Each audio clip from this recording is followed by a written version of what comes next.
अस्सलाम वालेकुम students, 10th class computer science की आज की इस वीडियो में चैप्टर नंबर 4 की एक्सरसाइज को डिस्कस करेंगे। और इसके सबसे पहले एमसीक्यूज और उसके बाद शॉर्ट क्वेश्चंस के आंसर मैंने पीडीएफ की फाइल नीचे शामिल कर दिया डिस्क्रिप्शन बॉक्स में, आप जाकर उसका लिंक डाउनलोड कर सकते हो। तो फिलहाल सबसे पहले एमसीक्यूज से स्टार्ट करते हैं जी। What does the range function do in Python? ये हमारे एमसीक्यूज हैं और सबसे पहला एमसीक्यू जो है, रेंज फंक्शन क्या करता है। देखें जी, it creates a sequence of numbers. पहले दोनों ऑप्शन ऑलमोस्ट ठीक है, जैसे कि generates a list of number, create a sequence of number, लेकिन जब सीक्वेंस की बात आ जाती है तो फिर और भी ज्यादा चीजें क्लियर हो जाती हैं। आप ये समझ लीजिए कि ज्यादा जो ब्रॉडर आंसर है ना इस वक्त, वो आपका ऑप्शन बी है। अदरवाइज ऑप्शन अगर बी निकाल दें तो ठीक है, फिर पीछे आप कह देंगे कि जी लिस्ट ऑफ नंबर को जनरेट करने के लिए भी हम लोग रेंज फंक्शन को इस्तेमाल करते हैं। ये बड़ा समझने वाला पॉइंट है, लेकिन ये होता है ना, जब आप रेंज फंक्शन देते हो तो ऑब्वियसली उसमें स्टार्टिंग पॉइंट स्टॉपिंग पॉइंट देते हो, फिर आप स्टेप्स बताते हो, तो वो उसका सीक्वेंस पूरा क्रिएट करता है। तो ऑब्वियसली फिर कौन सा ज्यादा ऑप्शन बेहतर हो गया इस वक्त, जो है वो सीक्वेंस। तो ज्यादा सूटेबल जो है अभी के लिए बी ऑप्शन है। नंबर 2 पे, what is output of the below code? इस कोड की जो आउटपुट है वो आप देखेंगे काउंट वेरिएबल की वैल्यू आपने बतानी है, प्रिंट करनी है। पहले तो आप कोड समझ लें। काउंट वेरिएबल स्टार्टिंग पे 0 है, ठीक है। उसके बाद आपने एक लूप चलाया और वो आई वेरिएबल के हिसाब से उसमें वो 2 तक चल रहा है। 2 तक मतलब ये कि 0 और 1 पे। फिर अगला रेंज 3 का मतलब है 0, 1 और 2 पे, ठीक है। अब बाहर वाला लूप जो आउटर लूप है वो चलेगा 2 बार, तो अंदर वाला लूप दोनों बार चलेगा। तो दोनों बार जब चलेगा तो कितनी कितनी बार चलेगा? 3 दफा, ठीक है। आप इस चीज को जरा समझें, ये बड़ा समझने वाला पॉइंट है कि देखें, जो बाहर वाला लूप है वो चल रहा है 0 और 1 पे। जब ये 0 पे चलेगा तो अंदर वाला लूप 0 पे, 1 पे और 2 पे चलेगा। फिर जब ये 1 पे चलेगा तो अंदर वाला लूप दोबारा से 0, 1 और 2 पे चलेगा। तो काउंट की वैल्यू स्टार्टिंग पे थी 0, अब काउंट की वैल्यू 3 टाइम्स ये और 3 टाइम्स ये चलेगी। क्यों? क्योंकि काउंट वेरिएबल जो है ना आपका, वो पड़ा हुआ है काउंट वेरिएबल नीचे वाले लूप के अंदर, ठीक है। नीचे वाले लूप से भी नीचे है ना, तो वो उसके हिसाब से कंसिडर किया जाएगा। इसलिए जो है यहाँ पर काउंट वेरिएबल की वैल्यू थोड़ा सा उन्होंने इंडेंट कम क्रिएट किया, करना ज्यादा चाहिए था, बट उसका जो पर्पज है वो हम समझते हैं। तो यहाँ पर जो है वो जो फॉर जे इन रेंज 3 है ना, उस लाइन से नीचे काउंट में उसने एक स्पेस प्रिंट की है। कोशिश की करें कि आप जब इसको खुद से लिखें, प्रैक्टिस करें, तो इससे ज्यादा स्पेसेस कंसिडर करें, ठीक है जी। यानी कि इंडेंट प्रॉपर समझ आए कि इंडेंट क्रिएट किया हुआ है। तो काउंट वेरिएबल टोटल 3 + 3 6 टाइम्स बढ़ेगा, तो 6 पर आ जाएगा। ऑप्शन सी आपका राइट आंसर है। मसला है तो फिर भी पूछ लीजिएगा। Question number 3, which method is used to add an item at the end of the list? List के एंड पे ऐड करने के लिए अपेंड कीवर्ड यूज किया जाता है, यानी कि ऑप्शन बी।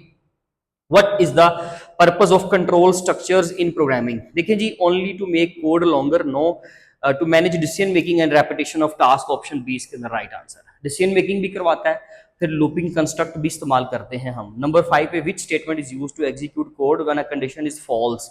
जब कंडीशन ट्रू तो इफ का कोड इस्तेमाल होता है, जब कंडीशन फॉल्स तो एल्स का कोड इस्तेमाल होता है। तो एल्स कहाँ लिखा हुआ है? सी ऑप्शन पे। नंबर 6 पे, how do you prevent print from adding a new line? देखिए जी, प्रिंट अगर बाय डिफॉल्ट चलेगा तो एंड पे न्यू लाइन को शामिल कर देगा, लेकिन अगर आप उसको बदलना चाहते हो तो फिर आप एंड स्टेटमेंट यूज करते हो, और उसके लिए ऑप्शन है हमारे पास ए, ठीक है जी। नेक्स्ट क्वेश्चन नंबर है हमारे पास 7, which library is use to generate random number? तो ये सिंपल रैंडम जो है वो लाइब्रेरी ही हम इस्तेमाल करते हैं, इंपोर्ट करते हैं। What does list dot append do? Obviously list के लास्ट पे एक नंबर को ऐड कर देगा। The type of testing which checks how different parts of the code work together?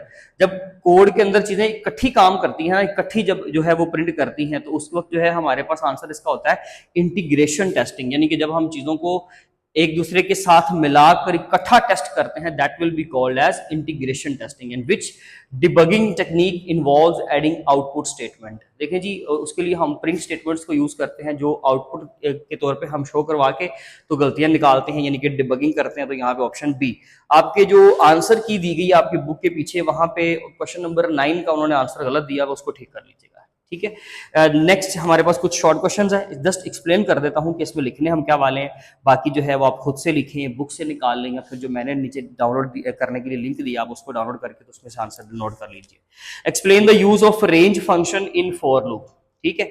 तो ये एक लिस्ट जनरेट करेगा with the sequence of numbers. तो ये सिंपल सा आंसर है। व्हाट इज, नीचे इसका साइंटिक्स लिखेंगे, इसको इस्तेमाल करके दिखाएंगे।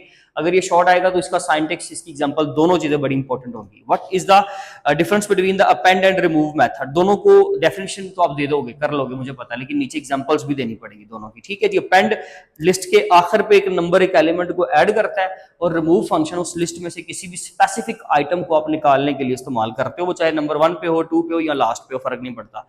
नंबर 3 पे डिफाइन डिबगिंग, डिबगिंग की simple definition, it is the process of finding and fixing the errors in the code. Number 4 पे what are the 3 parameters of the range function. देखिए जी, रेंज फंक्शन के जो है ना टोटल हमारे पास जो पैरामीटर्स हैं, क्वेश्चन नंबर 4 है ये आपका रेंज, उसके अंदर आप स्टार्ट लिखते हो, ठीक है, जहां से आपने स्टार्ट करनी है लिस्ट। स्टॉप ये एक्सक्लूडेड होता है, खुद शामिल नहीं होता। और उसके अलावा स्टेप्स, अगर आपने इंक्रीमेंट करना है 1 का, 2 का, 3 का, 1 का तो बाय डिफॉल्ट होता है, 2, 3, 4 का इंक्रीमेंट करने के लिए फिर हम ये पैरामीटर, तो कितने पैरामीटर हो गए, 1, 2 और 3, ठीक है जी।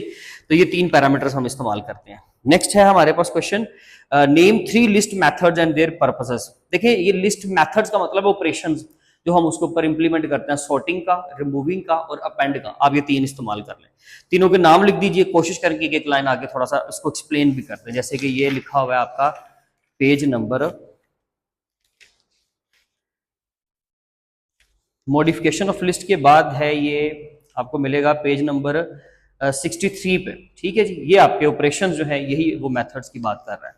नेक्स्ट है हमारे पास question number 6, how do you import a library in Python. Simple, उसके लिए हम इंपोर्ट का कीवर्ड यूज करते हैं। क्वेश्चन नंबर 6 है, इंपोर्ट का कीवर्ड यूज किया और आगे आपकी जो भी लाइब्रेरी है, लेट्स से आप स्टैटिस्टिक्स को करना चाह रहे हो तो स्टैटिस्टिक्स, ठीक है जी, तो लाइब्रेरी नेम आ जाएगा साथ में। सॉरी, डॉट ना लगाएं वरना उसका मतलब यहाँ पे गलत ले लिया जाता है। उसके बाद क्वेश्चन नंबर 7 है, what is unit testing and why it is important. Simple, unit testing की डेफिनेशन, और ये इंपॉर्टेंट क्यों है, क्योंकि ये इंडिविजुअली ब्लॉक्स को चेक करवाती है, कम टाइम टेकिंग होती है, गलती अगर निकला है तो फौरन पता चल जाता है, हमारा नेक्स्ट कोड खराब होने से बचा लेती है, ये इसका बेनिफिट है। Next question number 8, how do you access the third element in a list. तो सिंपल, अगर थर्ड एलिमेंट निकालना है तो आपने उसके लिए लिखना क्या है, आप लिखोगे, लेट्स से आपकी लिस्ट का नाम है फ्रूट्स, जो आपकी बुक में एग्जाम्पल भी है, तो लिखोगे क्या आप, फ्रूट्स, और यहां पे लिख दोगे 2। इसका क्या मतलब है कि आप किसकी बात कर रहे हो, नेक्स्ट नंबर 2 का मतलब है एलिमेंट नंबर 3, ठीक है जी। ये थर्ड एलिमेंट को निकालने का तरीका है। What is the purpose of the end parameter in print.